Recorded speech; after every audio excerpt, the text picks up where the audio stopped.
Helena, Montana, 1873.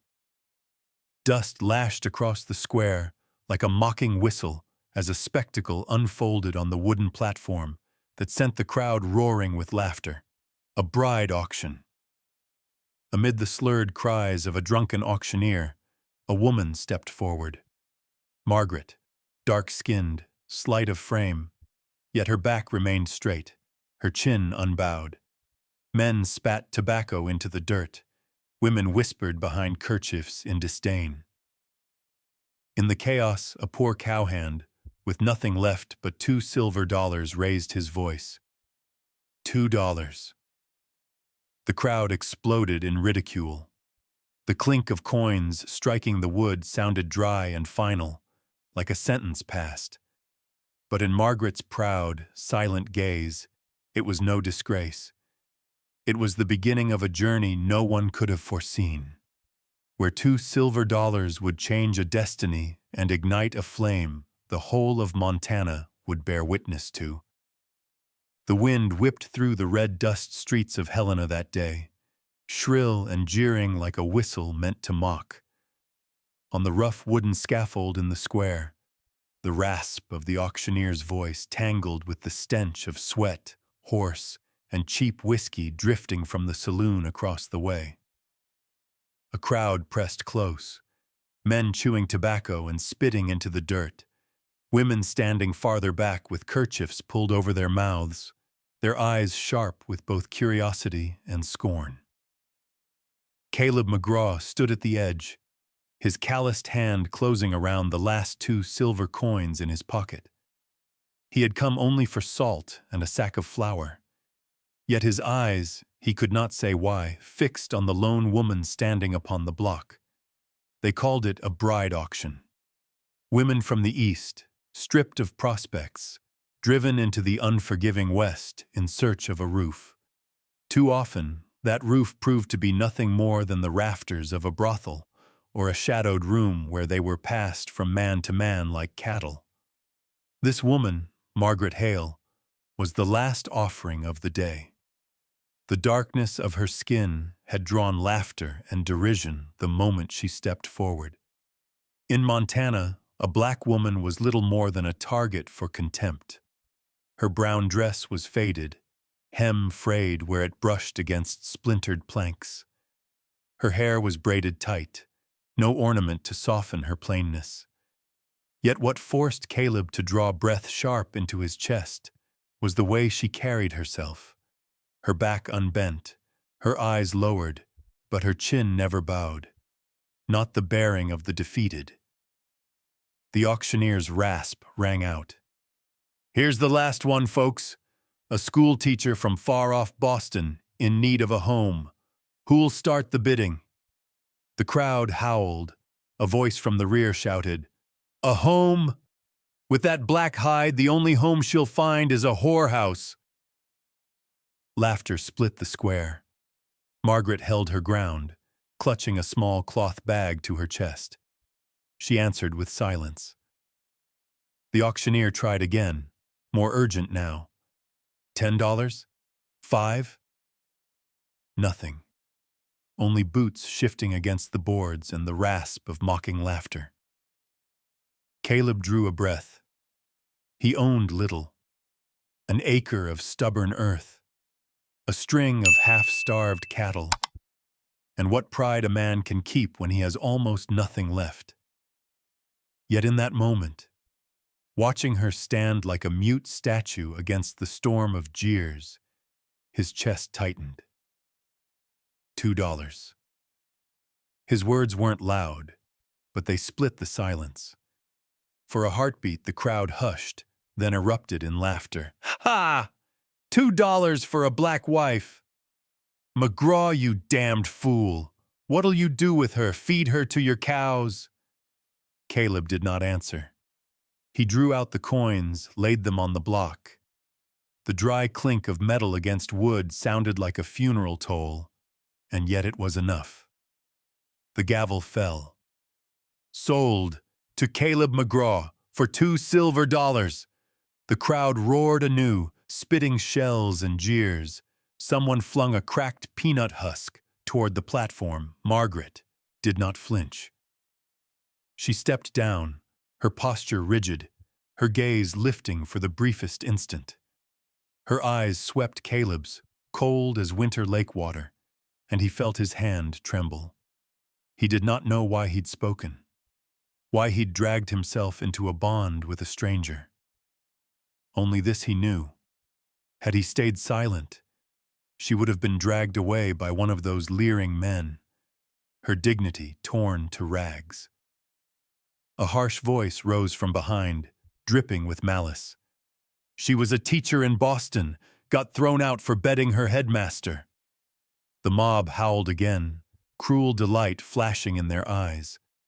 Margaret stood unmoving, lips pressed tight, hands whitening on her bag.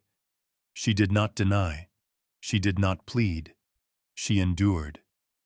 And Caleb realized then, whether the lie was true or false no longer mattered.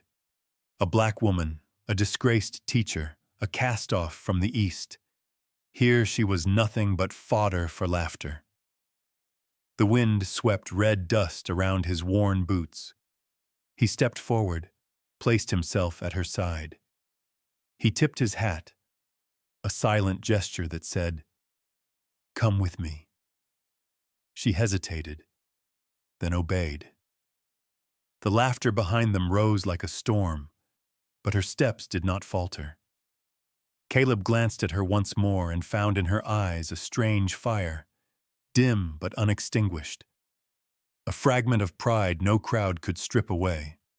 He closed his fist around the 2 coins, still warm from his hand, and thought, for the first time in years, maybe he had done something right.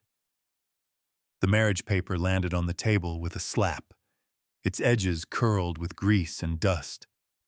The broker puffed on a cheap cigar, his words slurred with boredom. "Should have been worth 50, but take it. 2 silver dollars is more than enough." Laughter swelled again behind them, low curses lacing the air. Caleb McGraw bent without a word, lifted the paper, folded it carefully, and tucked it into his pocket. He did not argue. A life of cattle and dust had taught him that silence could be sharper than any retort. To quarrel with brokers and idlers in Helena would earn him nothing but scars. Margaret stood near the doorway, light spilling through the cracked wood, laying across her dark skin. In her eyes flickered something torn between pride and helplessness. She clutched her worn cloth bag to her chest, shoulders trembling faintly, yet no tears fell. Caleb crossed to her. He could feel the stares, men smirking at the discount bride, women whispering that he was a fool. He tipped his hat, his voice steady, unshaken. "I've got a small ranch, nothing much, but it's no saloon." Margaret lifted her chin slightly. In her gaze flashed something hard to name. Not trust, nor gratitude. Only the plain acknowledgement that the road ahead, however bleak, led away from the pit she'd feared, away from the men in the saloon who would have stripped her down to nothing. Outside, dust swirled in the midday sun. Caleb stepped onto the porch without looking back. Margaret followed, her spine straight, though her pace was slow. Behind them, catcalls rang out. "Hey, McGraw! $2 bargain! Don't forget to share it with the boys!" Caleb stopped. The mob roared louder, waiting for his reply. Margaret froze, her knuckles white on the strap of her bag. But Caleb only tugged his hat lower and moved on. Silence carried more weight than curses ever could. They crossed the square. Women pointed, children stared with wide eyes, puzzled why the grown-ups laughed. Each footfall on the wooden planks landed heavy, as if pressing against both their pride. At the hitching post, Caleb loosened the reins, his hand brushing the mane of the old bay horse. He turned to her, Mount up. It's a long ride home. Margaret tightened her grip on her bag, hesitating under the watch of every mocking eye. Caleb saw her falter, so he simply extended his hand. After a breath, she placed her trembling fingers in his calloused palm. He lifted her to the saddle before climbing up behind. The horse moved forward, hooves striking rhythm into the dirt, leaving the jeers fading in the wind. On horseback, no words passed. Caleb felt her shoulders stiff beneath his arm. Her back held rigid, refusing to bend. She would not let them see weakness. The road out of town was carved deep with wagon tracks, dust lifting in waves. Caleb rode in silence, his thoughts tangled around the folded paper in his pocket, the 2 coins gone from his hand. The brief flash in her eyes, he could not say what lay ahead. Only that one reckless act had bound his fate to hers. At last, her voice came, low but clear. You didn't have to bid for me, but thank you. My name's Caleb, he said simply. Call me that. The words slipped into the wind, unanswered. Yet in that silence, both of them knew. This was no mere cheap exchange. It was the beginning of something neither could foresee.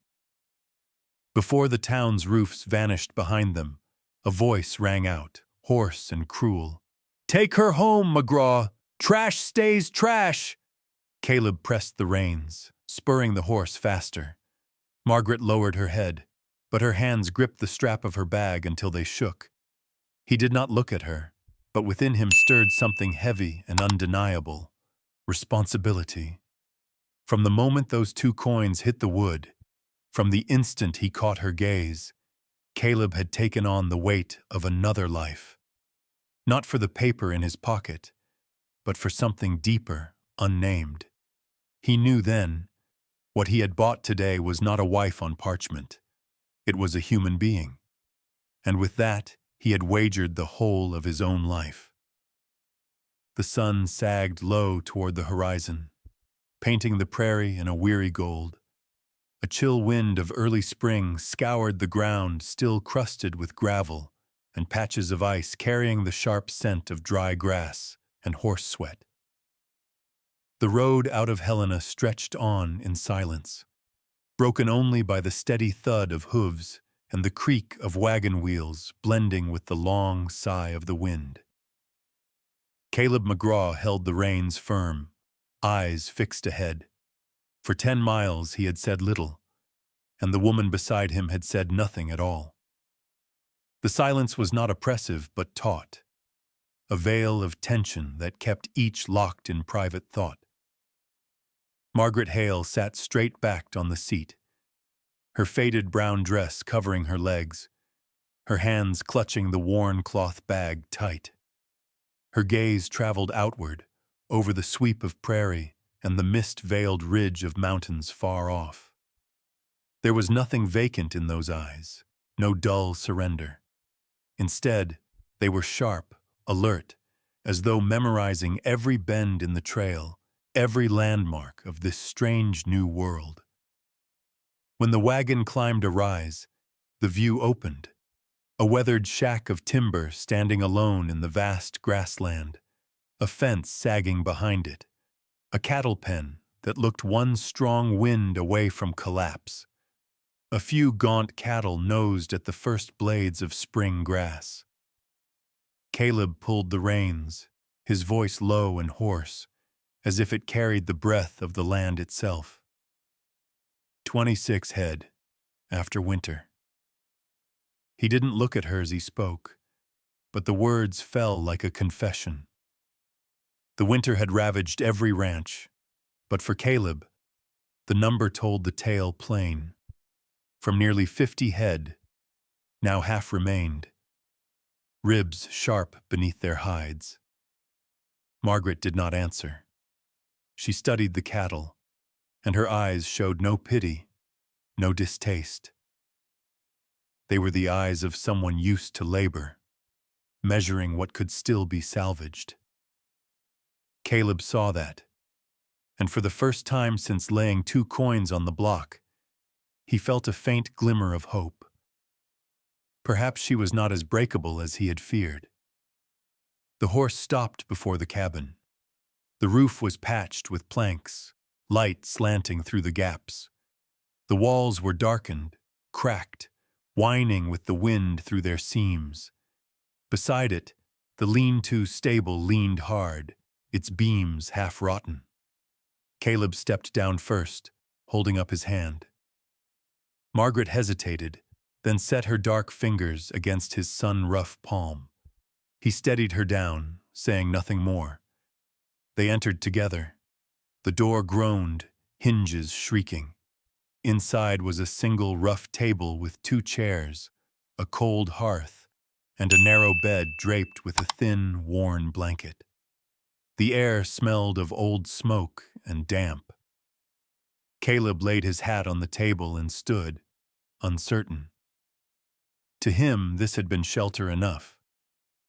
Now it was meant to house 2 strangers. He turned, meaning to speak, but stopped at her expression.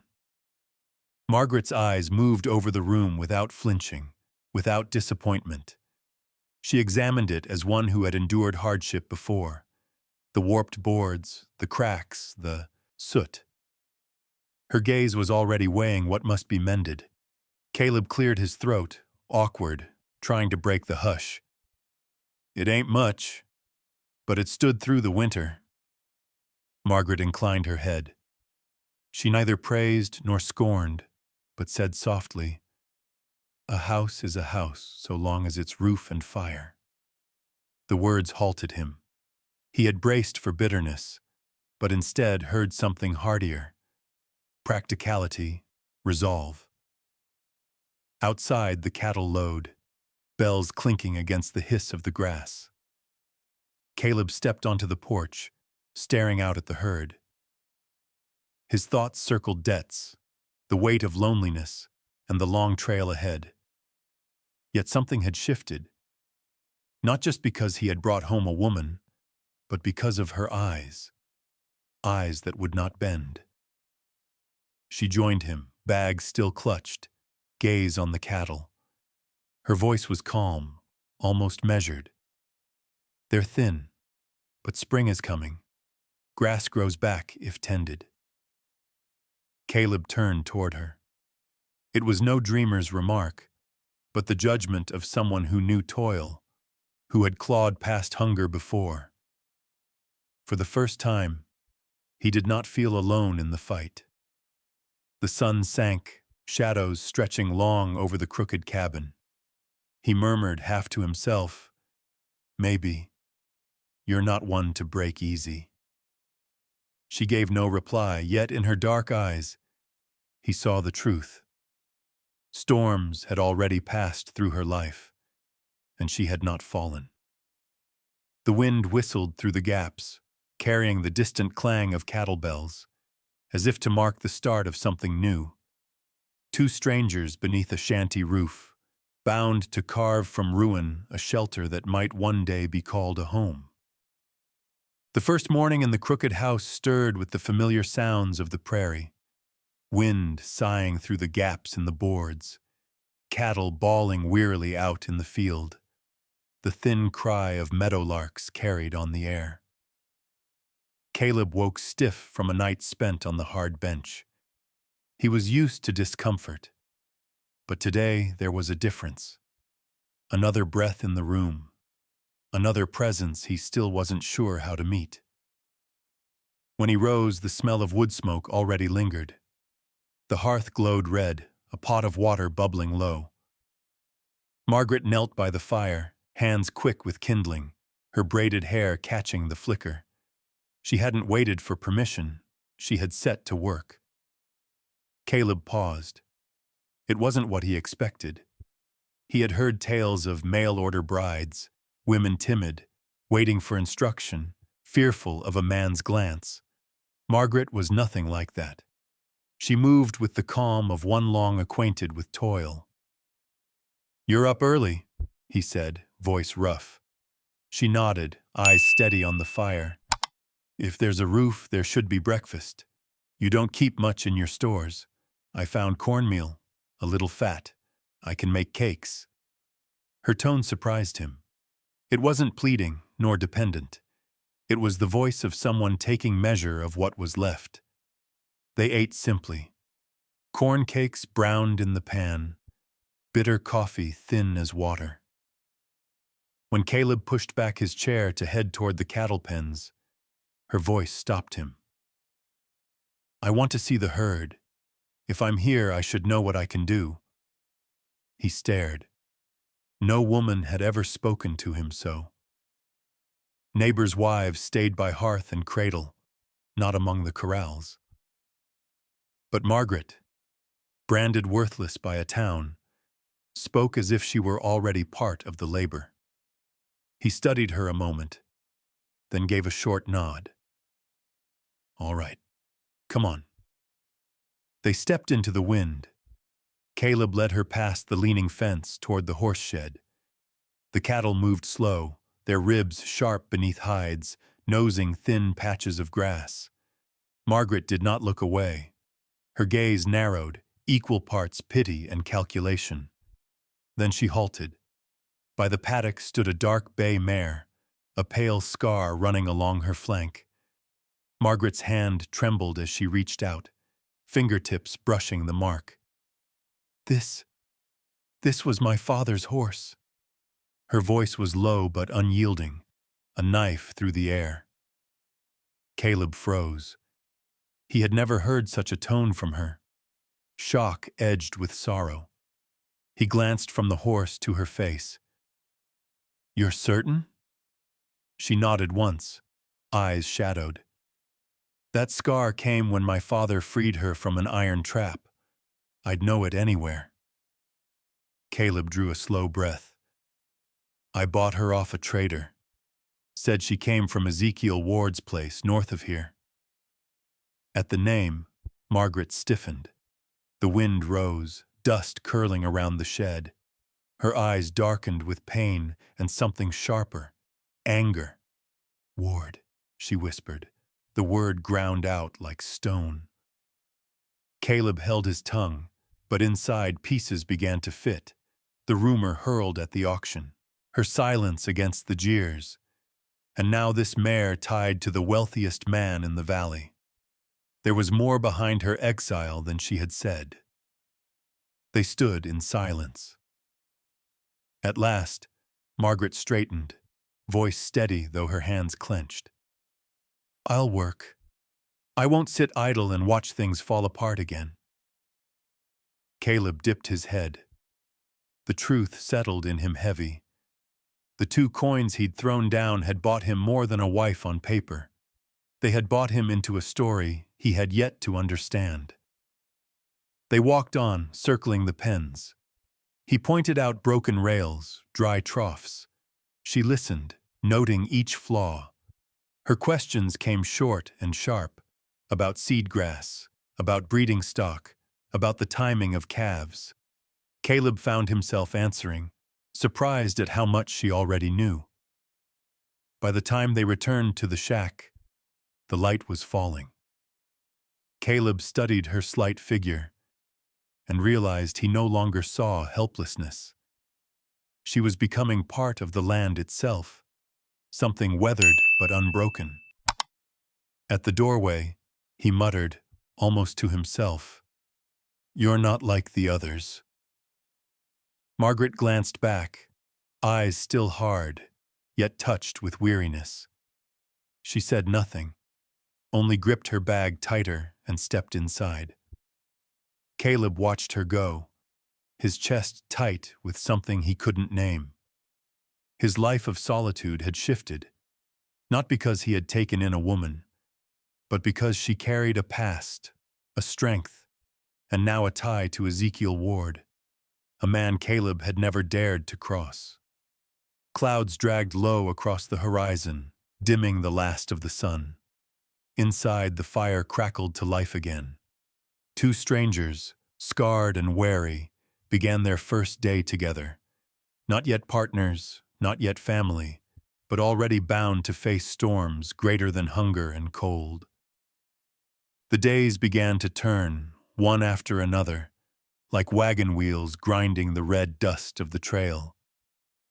Yet inside the crooked shack on the prairie, each dawn and dusk carried a different breath than before. Margaret rose before even the rooster called. With the first pale light still hidden behind the cracks in the boards, she was already at the hearth, fire catching beneath her hands, the skillet hissing as thin corn cakes browned and filled the air with their mild, sweet scent. A pot of coffee bubbled low, the smoke curling with the stale musk of old winters, washing it away bit by bit. Caleb often woke to that smell and the crackle of firewood. He had been used to mornings of stale bread and weary silence, but now the table bore a plate of warm cakes, sometimes touched with honey, or a jar of pickled vegetables she had found in a forgotten bin. It wasn't a feast, never more than simple fare, but to Caleb, it eased the weight he carried. After breakfast, he went to the fields with his frayed straw hat and rope across his shoulder. The chores did not change. Mend fences, drive the cattle, break ground for grass seed. Yet he no longer returned to a house that felt like a tomb. In the evenings, something was always new. One day the floor swept clean of months of dust. Another day a vase of wildflowers set on the rough table. Sometimes the blanket was washed and smelled faintly of sun. The house, once silent as stone, began to breathe again, revived under Margaret's hands. Caleb never said it aloud, but he felt it within him, a weight shared, a burden eased. It wasn't love, not yet. He wouldn't dare name it so. It was a kind of release, like standing beneath a sky after long rain. But beyond the fence lines, beyond the weary cattle, the whispers carried still. Each time Caleb rode into town, the same voices followed. There goes McGraw, the fool who brought home a $2 bride. Likely more burden than help. A Boston cast-off. What good'll she do? He answered none of them. He had lived long enough with scorn, too poor, too unlucky, too stubborn to quit. One more name meant little, yet it cut at him all the same, not for himself, but for her. And Margaret heard too. She carried herself through the market stalls with calm eyes, bought flour, salt, what little she needed. She seemed unbothered. But at night, Caleb would catch the way her shoulders stiffened when she thought no one watched. Silence did not mean she did not bleed. One evening he came home to find her mending his torn shirt under the glow of a lamp. A pot of stew simmered on the table. She looked up only to murmur, "The seam was ripped at the shoulder. It won't let the wind through now." Caleb stood long before answering, only nodding. To him she was no $2 wife, as the town called her. She was Margaret, the one filling his hollow life with steady, unspoken care. Often, after chores, they sat by the fire. Caleb whittled handles for tools. Margaret stitched or read from an old book she had carried west. Few words passed, yet the silence was no longer heavy. It was a rhythm, slow and steady, as if they were learning to breathe together. At times he stole glances. Firelight touched her face, traced the braid of her hair, made her lips move softly with the words on the page. He thought of the woman she had once been, a teacher in Boston. And now here she was, piecing together shirts in his shack. The contrast stung him, and yet somehow it felt like something he had never dared to hope for had come unasked. Neighbors noticed. Smoke rose from his chimney each evening, the door no longer shut tight. Children whispered that McGraw's house smells like baking. Curiosity spread with mockery. Maybe she can work after all. Wait, she'll run soon enough. McGraw may be a fool, but luck might have softened for him. Caleb heard it all, face unreadable. But inside he knew what others didn't. His house lived again. And the woman they called worthless was proving herself stronger than most. One morning he found her at the well, hands raw from the icy water as she scrubbed his shirts. She hung them on the line, droplets shining in the sun. He walked over, wanting to speak, but instead tied another rope across for her to use. She looked up, surprised, then gave the smallest nod. No words were needed. So the days pressed forward, a new rhythm shaping itself. Margaret hadn't turned the ranch into wealth, but she had turned it into life. And Caleb began to understand. The woman bought for 2 silver coins was teaching him that worth cannot be measured by money. In the eyes of the town, she was a cheap bargain. But under his roof, she was mending more than shirts and sweeping more than dust. Without either of them naming it, Margaret was stitching him back together, and she was fast becoming the most valuable thing he owned. Night fell quicker than it should have.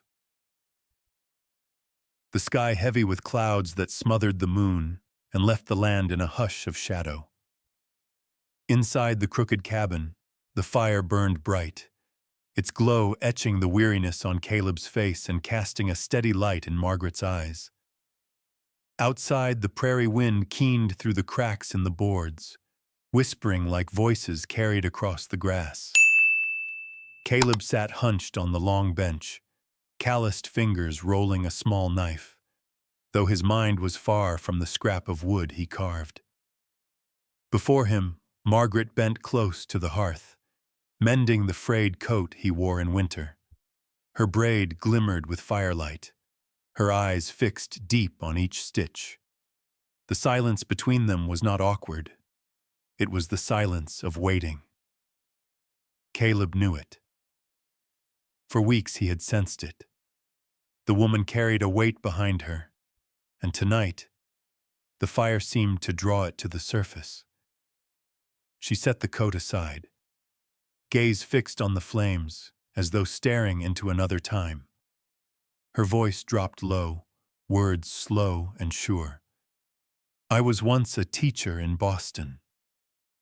Caleb lifted his head, listening. I loved it. The girls, the way their eyes lit when they learned a letter, a word.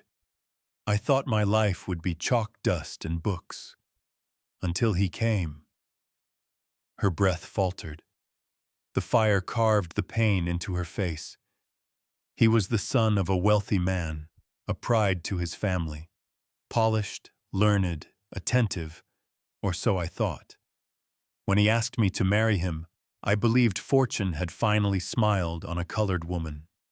I believed love could sweep away the lines the world drew. Caleb's chest tightened. He did not speak. But then I learned the truth. He had offered the same vow to another, daughter of a richer house, higher standing. When I confronted him, he laughed, told me a poor black teacher should be grateful for even a glance. Then he spread the lie that I had shared his bed.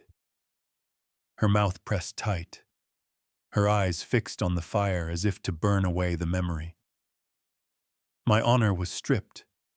The school dismissed me. No classroom would take me back. Friends turned their backs. Everything I had built crumbled like ash. The room held only the snap of wood in the flames. Caleb sat heavy, seeing not weakness in her gaze but something rarer, courage, the kind that faces ruin and still stands upright. You've borne more than most could, he said, voice rough. Margaret turned, her eyes softening a fraction. She wasn't searching for pity. She spoke to prove she had endured and survived. So I came west, where no one knew my name. I thought I could begin again. But even here, the color of my skin and the ghost of my past cling close. Caleb nodded. He knew, not in her way, but in his own, called a failure, a man who lost his father's land, a rancher holding on by his teeth, and little more than 20 half-starved cattle. The fire cracked loud, startling her. She bent to gather the coat again, but her hands shook. Caleb reached out, resting his hand lightly over hers. That's enough. Their eyes met across the flames. In her, he no longer saw the woman bought for 2 coins. He saw a fighter, a soul battered but unbroken. The night deepened, wind clawing the walls. When the lamp burned low, they made ready for sleep. Caleb spread his blanket by the hearth. Margaret moved toward the small room, but before closing the door, she turned back.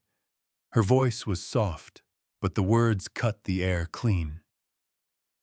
Your brother, the one who died in the war, he was once promised to me. Caleb froze, his heart thudding. Fate, she whispered, seems to have bound me to the McGraw name. The door shut, leaving Caleb in the dim glow of dying coals. His limbs felt rooted, caught in threads of the past he thought buried. His brother, fallen far from home, a promise never kept. And now this woman, standing in his house as though destiny had returned to finish what had been broken. He dropped into the chair, his head in his hands. The fire had burned to embers, but questions flared inside him, hot and restless. Was this a cruel twist, or a second chance laid before him? Beyond the door, Margaret leaned against the wall, her fists tight on her dress. She had spoken the truth she had hidden, and her heart hammered. Yet she knew Caleb would have to face it, and in that truth lay the cord that pulled them closer. Strangers no longer, bound by something older than choice. The wind moaned through the cracks, driving dust and snow across the plain. Inside, 2 souls carried the weight of a secret that would shake all they were trying to build. That winter set in early, harsher than any Caleb could remember. By late October, the sky was already nailed shut with thick bands of gray, the wind knifing down from the Rockies. Snow smothered the Montana plain, swallowing tree stumps, burying trails, making the land one vast white silence. The McGraw Ranch was a lonely dot in that wilderness. Caleb had braced the fences with rope and new stakes, stuffed straw into the cattle shed to blunt the drafts. Inside, Margaret had hung herbs and dried stores she'd put away with careful hands. On the surface, they looked ready. That afternoon, the sky pressed low, silver light falling cold across the drifts. Caleb swung his axe at the woodpile, breath smoking in the air, while Margaret moved about the kitchen. Then came the sound. Hoofbeats carrying over frozen ground. Heavy, certain. Caleb looked up. From the northern road, a rider advanced, his outline unmistakable.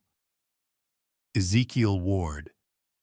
The man who ruled the northern spread with coin and cruelty alike. He sat astride a great black stallion, the beast's mane slick, breath clouding like steam. Over his shoulders draped a wolfskin coat. Each hoofbeat shattered the crust of snow with a sound like breaking bone. His easy, deliberate gait was arrogance made flesh. Ward reined in at the porch, tipped his hat with mock courtesy. His smile was thin as a blade, his eyes colder than the wind. "McGraw," he drawled, "word says your herd's shrunk to less than 30 since last winter." Caleb set down the axe, standing square. "Still enough to see me through." Ward's gaze roved across the place. The sagging rails, the half-mended shed, the half-split woodpile. His lips curved. Winter don't spare fools. Your land butts my south range. Sell it. I'll pay fair. Enough for you to start over where it's warmer. Maybe back east, where you belong. Caleb crossed his arms. Not for sale. Ward cocked his head, as if savoring it. Then he chuckled, dry and low. Not for sale? Snow will choke your herd dead. Then you'll have nothing but a shack to die in. Why hold on? At that moment the door opened. Margaret stepped out, a wool shawl over her shoulders, her face lifted to meet him. For a heartbeat, Ward went silent, his eyes sweeping her. Something flickered there. Mockery, desire, calculation. So this is the new wife, he said, voice slick. I heard the story. $2 silver for a dark bride. Quite the bargain.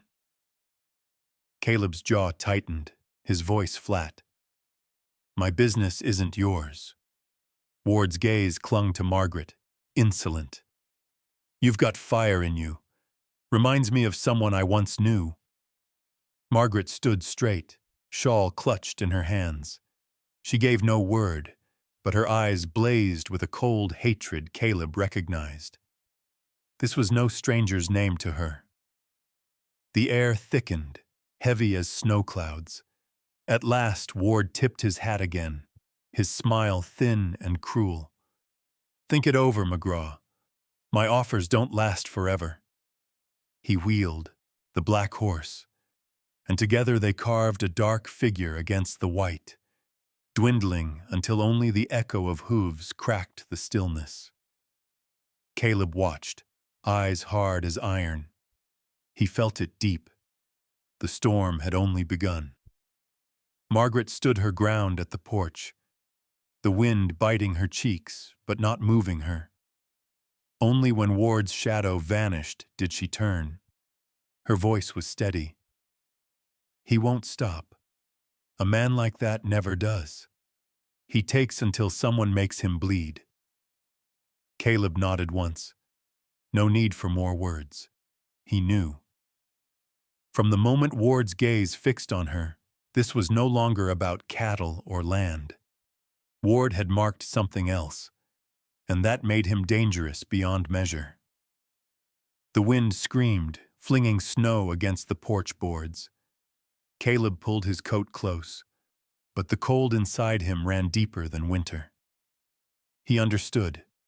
From this day forward, he wasn't only fighting for soil and herd. He was fighting to hold the woman beside him, and the real battle had only just begun. That night, the wind rose early, whispering warnings through the cracks before darkness had even settled. Clouds smothered the sky, swallowing the thin new moon. Inside the shack, Caleb sat mending an old rope while Margaret fed sticks to the fire. They knew hard winters, but tonight the air carried something different, an edge that gnawed at the bones. By full dark the storm broke. Snow lashed the walls, the roof groaned under the gale. Caleb moved to check the latch when a sound split the night. Cattle bawling, wild and frantic. His heart clenched. He snatched his coat and rifle from the wall. "Stay inside," he barked above the wind. But when he pushed the door open, the storm clawed his face, staggering him. Margaret did not obey. She wrapped a shawl, seized the lantern, and stepped after him. "You can't drive them alone," she shouted. Her eyes, unflinching, silenced his protest. They plunged together into the white roar. Snow stung their faces, swallowed the light, turned the prairie into a chaos of shadow and drift. Ahead, the corral gate banged open, rope ends snapping in the wind. The herd milled in terror, black shapes surging through the drifts. "God Almighty!" Caleb cursed, running for the gate. He waved, hollered, drove them back with raw voice while Margaret swung the lantern high, its golden beam a beacon in the white. Side by side they struggled, circling, shouting, until at last the last steer stumbled through the gate. Caleb heaved the heavy timber shut, lungs burning as if on fire. Margaret stooped, the lantern glow falling across the rope. She touched the fibers. The cut was clean, sharp, deep, not torn by wind, not broken by horns. A knife. Her eyes hardened. Someone did this. Caleb's hand clenched around the rifle. His voice was a growl. Ward. Margaret shook her head, slow, her hand still pressed to the rope.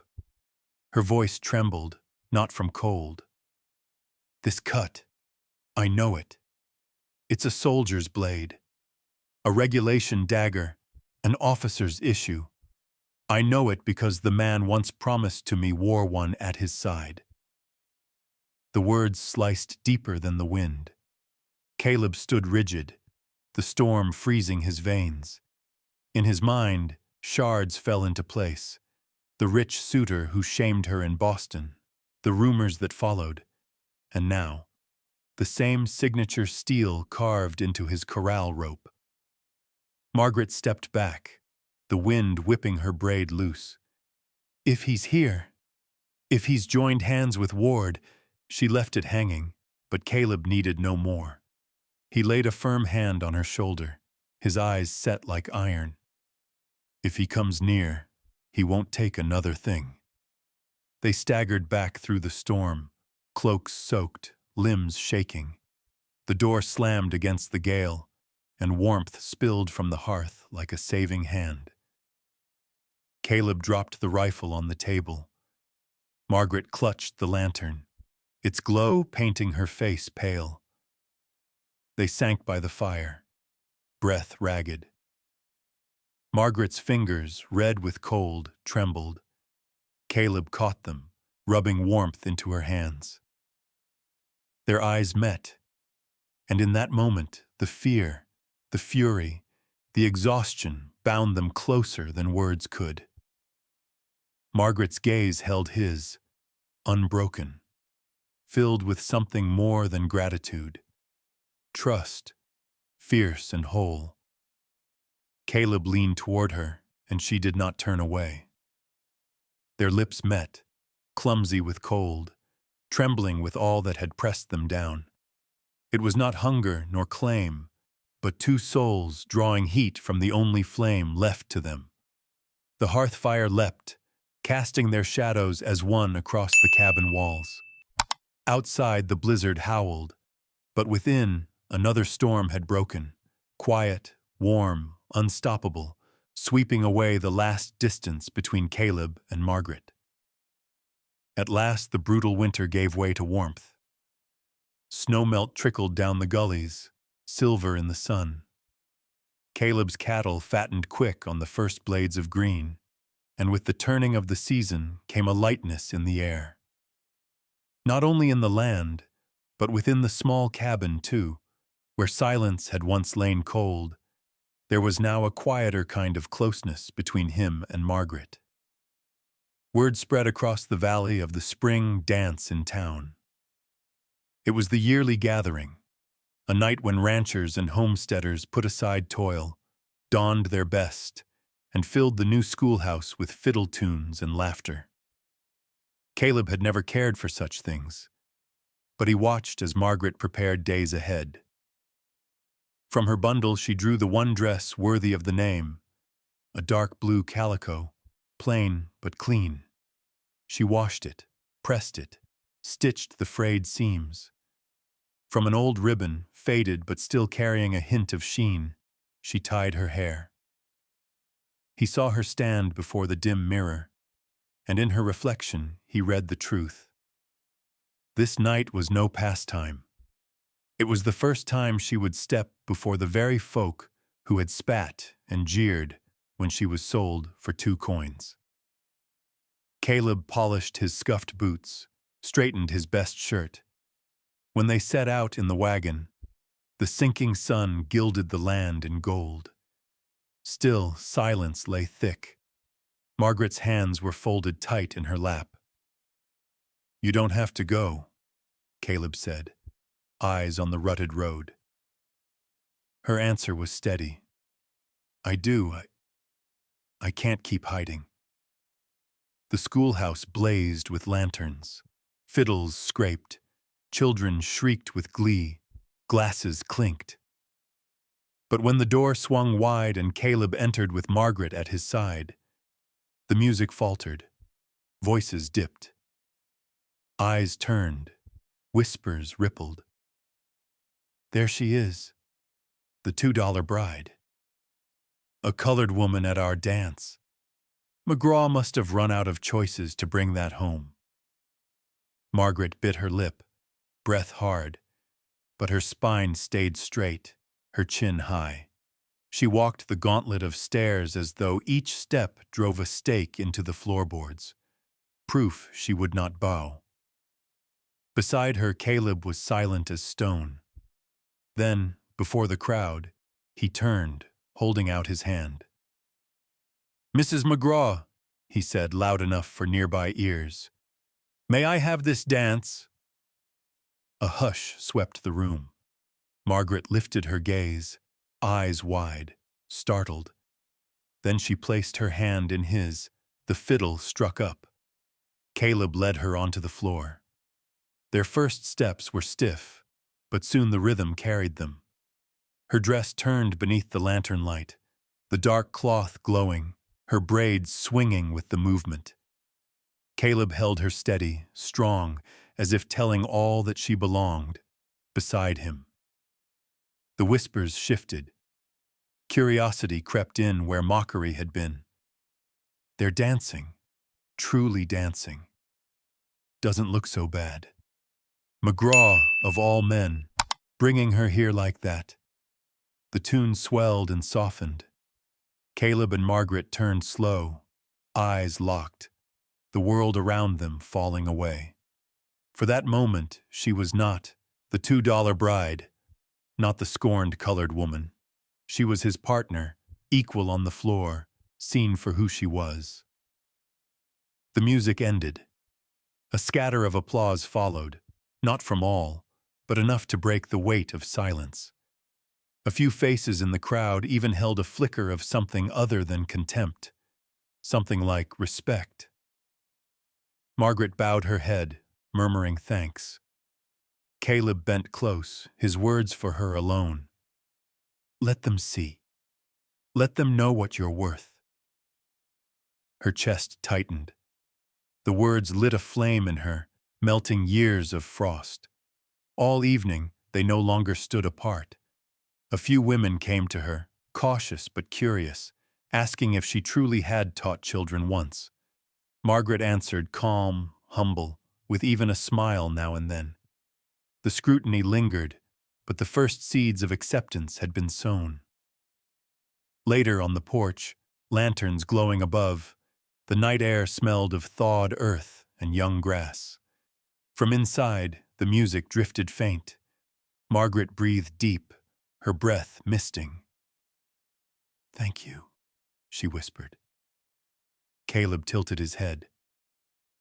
"For the dance? For not letting go of my hand." He said nothing, only held her hand tighter. And beneath the lantern's glow, Margaret knew that auction of shame had begun her story.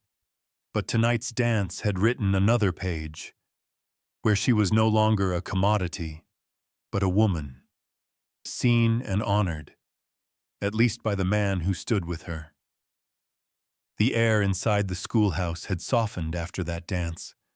Where once suspicion had gathered, now curiosity flickered.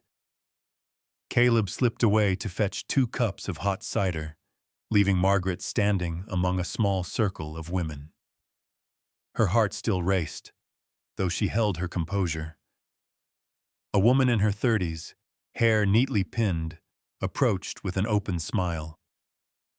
"You're Margaret, aren't you? I'm Sarah Miller, the doctor's wife." The simple use of her name startled Margaret. For so long, her name had only been spoken with mockery. She inclined her head with a faint smile. "The pleasure is mine."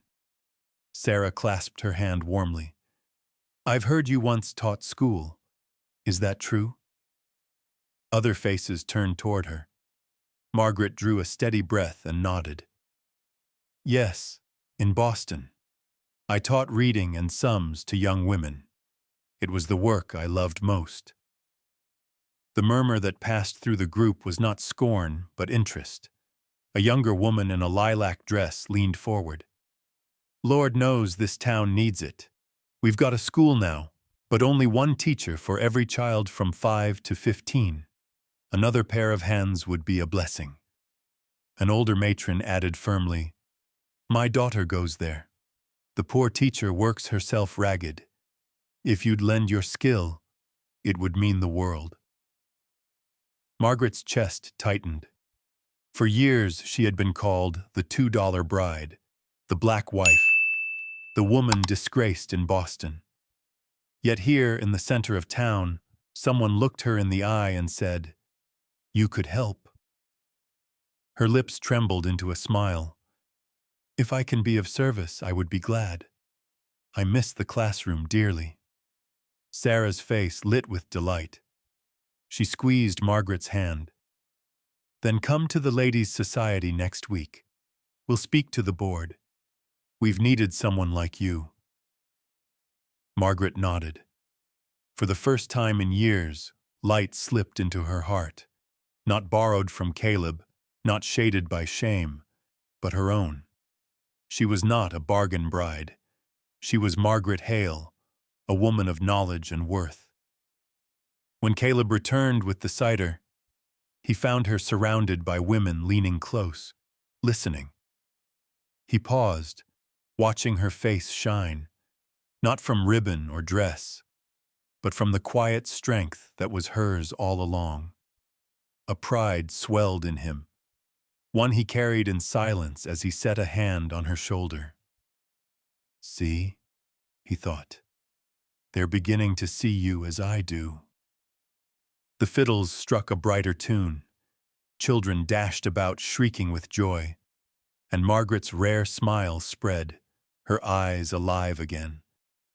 But the warmth broke as the door slammed open. Cold night air rushed in.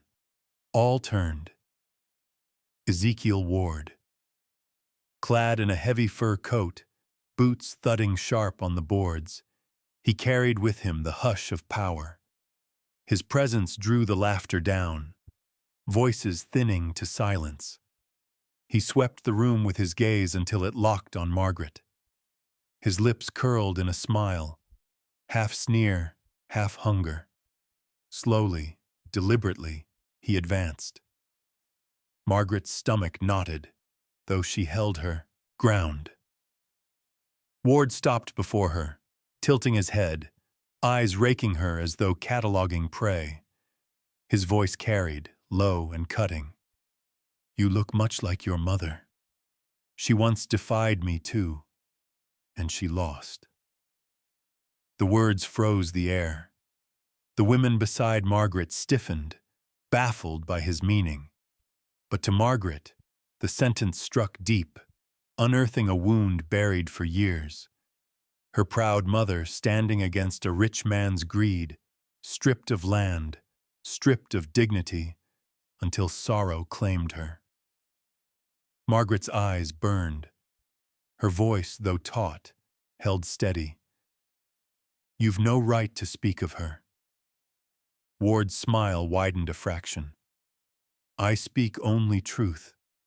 Her blood runs in you, and blood will learn. You can't fight me without ruin." The hall pressed silent.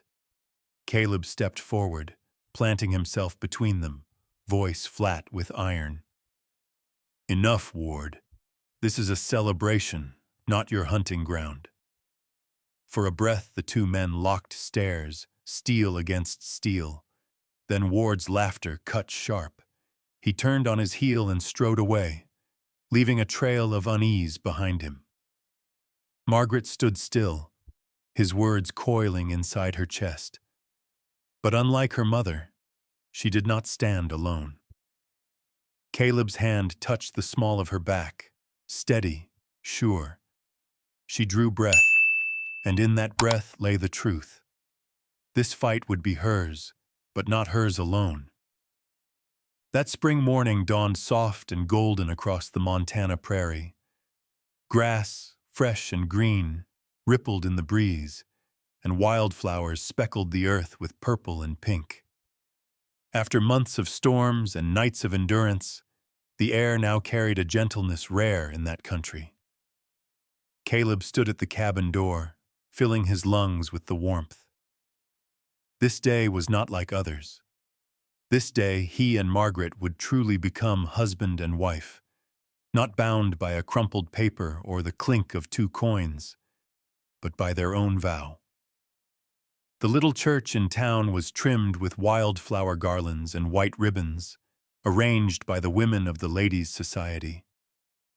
Sarah Miller had come early, hanging blossoms around the doorframe, straightening benches, lighting candles. The scent of pine boards mingled with wax, lending holiness but also homely comfort. As the wagon rattled along the dirt road, Margaret sat beside Caleb, her hands clutching the thin white shawl across her lap. Her dress was still the dark blue calico patched in many places, but the women had added bits of white lace, enough to soften its lines. In her braided hair, Sarah had tucked a wreath of daisies. Margaret's smile flickered as the church came into sight, though her chest trembled with nerves. For years she had known only sneers and spittle. Now the very people who once scorned her were gathering to witness her marriage, and had set their hands to make it beautiful. Inside, voices hushed at their entrance, but the silence was no longer sharp with mockery. The pews were full, faces bright. Children laughed, old women dabbed at their eyes. On the pulpit stood Reverend Thomas, white-bearded, smiling warm. Caleb's grip tightened on Margaret's hand as they walked the aisle strewn with petals. And in that moment, Margaret knew she was no longer the $2 bride. She walked proud, as though the chains of her past had been shattered and left behind.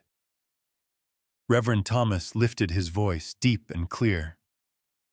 "We gather here today not to mark a bargain nor a price paid, but to witness 2 souls who have chosen each other through trials the Lord Himself has set in their path." Margaret's eyes blurred with tears. From the benches came nods, smiles, even applause. Sarah's glance shone encouragement. The young schoolteacher clutched her Bible close, eyes alight with respect. When the rings were called for, Caleb drew from his pocket a plain silver band, bought with coins saved from the hard winter. His hand trembled as he slid it onto hers. His voice, rough with feeling, rang steady. "From the day you stepped home from that auction block, I knew I'd gained more than a wife on paper. I'd found a companion, an equal partner, and a woman I love. Before all gathered here, I vow to keep this truth." Margaret drew a breath, her hands shaking though her eyes glowed. She faced him, each word sure as stone. "I came west with empty hands, carrying shame and loss. But you gave me a place to stand, a reason to keep on. Today, before this community, I am no longer a woman sold. I am Margaret McGraw, wife, friend, and the one who will walk beside you all our days." Tears fell freely, hers and those of many watching. Reverend Thomas lifted his hands. "I pronounce this union, not by paper, but by love and fidelity. May the Lord bless them until the end of their days." The church broke into applause, laughter, shouts of joy. The bell tolled bright above them. Caleb bent and kissed Margaret openly for the first time. No one jeered, only cheers rose to meet them. Hand in hand they stepped from the pulpit, passing through faces now smiling. For the first time in her life, Margaret was called by her true name, without insult, without price. On the church steps, beneath the noon sun, Caleb turned to her, his eyes shining. From today on, no coin, no bargain will ever define you. Margaret laughed through tears, clutching his hand. She knew trials lay ahead. Ward's shadow lingered, the past not erased. Yet in that hour she had won. Against scorn, against shame, against fear itself. And so, on the threshold of that humble church, a black bride once scorned by the town stood proud, ring on her finger, embraced by her community. In her heart, a new fire burned, of true love, of faith, and of a beginning worthy at last. 10 years had passed since the day Caleb McGraw laid down $2 silver on the auction block, surrounded by the jeering laughter of the crowd. 10 years since Margaret Hale, the black woman once treated as a worthless commodity, stepped down from that platform in her worn brown dress with proud, unyielding eyes. Now, the scene before them was entirely different. The McGraw Ranch was no longer a rickety shack leaning against the winter winds. The old cabin had been replaced with a sturdy home, its wide porch looking out over the prairie. The cattle barn was rebuilt strong, the fences stood straight, and green pasture stretched to the horizon. The herd had multiplied, sleek and well-fed, many times more than the meager 26 left after that first winter. In summer, fields of corn and potatoes ripened golden, promising abundant harvests. In the yard, children's laughter rang bright and clear. Ruth, their eldest daughter at 8, darted across the grass with her 6-year-old brother Thomas.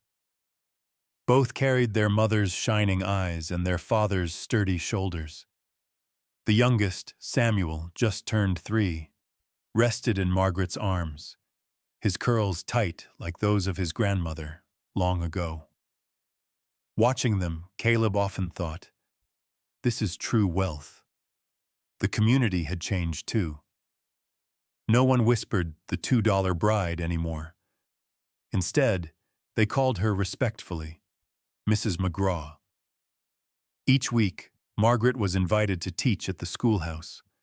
Her knowledge and patience helped children learn to read and write, even sparking dreams of further education.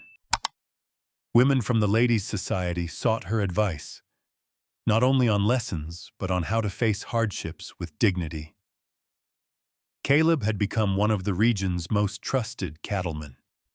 He was not as wealthy as Ezekiel Ward, but everyone knew the McGraw Ranch was built on honest labor, fairness, and integrity. People respected him not only for his cattle, but for how he treated his wife. As an equal partner, nothing less, nothing more. For their 10th wedding anniversary, Caleb had prepared months in advance. He asked the town's jeweler to craft a small golden locket, inside which he placed $2 silver, polished bright. They were the very same coins he had held on the day he brought Margaret home, the only wealth he had then. Through the years, he had kept them safe, a reminder that even the humblest beginning could bloom into a miracle with faith and perseverance. That evening, as the sun cast a golden blaze across the prairie, Caleb led Margaret to the porch where they often sat after long days of work. Sarah Miller, now like a sister to Margaret, was watching the children, so husband and wife could share a quiet moment. Caleb drew a small velvet box from his pocket and placed it in her hands. Margaret's eyes widened, her lashes trembling. When she lifted the lid, the light caught on the 2 silver coins nestled inside the delicate locket. Her hand flew to her mouth, tears welling. She touched the coins with shaking fingers and memories rushed back. The mocking laughter at the auction, the lonely road to the tumble-down ranch, the stormy nights herding cattle, the first touch of his hand, their awkward kiss by the fire, the wedding in the little church with applause echoing through the rafters, all of it captured in the gleam of $2 silver. Caleb clasped her hand, his voice low and steady. We started with nothing, Margaret. No one believed we would come this far. But now, he looked out at the fields where cattle grazed in the evening light. Now we have everything. Not riches, not titles, but a home, children, and a love no one can take away. Margaret broke down in tears, tears of joy. She leaned into him and whispered, I once thought my life had ended in Boston, but you and those $2 silver gave me a beginning. No longer shame, but a legacy for our children. She pressed the locket to her chest, the cool metal against her skin like a second heartbeat beside her own. That night, as the family gathered around the table, Caleb told the children the story of the 2 coins. Ruth's eyes grew wide. Only $2 to buy Mama? She asked in awe. Caleb laughed, ruffling her hair. Not buy, my girl. Those coins only opened a door. It was your mother who gave me a life worth living. Margaret smiled quietly, watching her family bathed in lamplight. She knew prejudice would never disappear entirely. There would always be whispers of the past. But it no longer mattered. With their own hands, she and Caleb had built a home, earned the community's trust, and carved out a future filled with hope for their children. Outside, the night wind swept over the prairie, carrying the scent of wildflowers. The moon shone down on the sturdy house standing proud against the Montana sky. And within its glowing windows, a black woman, once treated as a thing to be sold, now stood as the heart of a lasting legacy. Love, family, and the unshakable truth that even from the cheapest beginnings, something eternal can grow. 10 years on, those $2 had become laughter-filled rooms, a thriving ranch, and children raised in the wide freedom of the prairie. Margaret, the woman once mocked as worthless, had become the soul of a family, a community, and living proof that even the smallest beginnings can blossom into a legacy when nurtured with patience and love. Perhaps for many of us who are older, this story recalls our own hard beginnings, days when we had little but faith and companionship. And as the years pass, we discover the greatest treasure is not land or wealth, but a home with someone to share it with. What do you think? Can $2 placed in the right hands truly change a life? Share your thoughts in the comments below. If this story brought you a touch of warmth, please like, subscribe, and join us again for more Wild West love stories where every life leaves behind an enduring echo.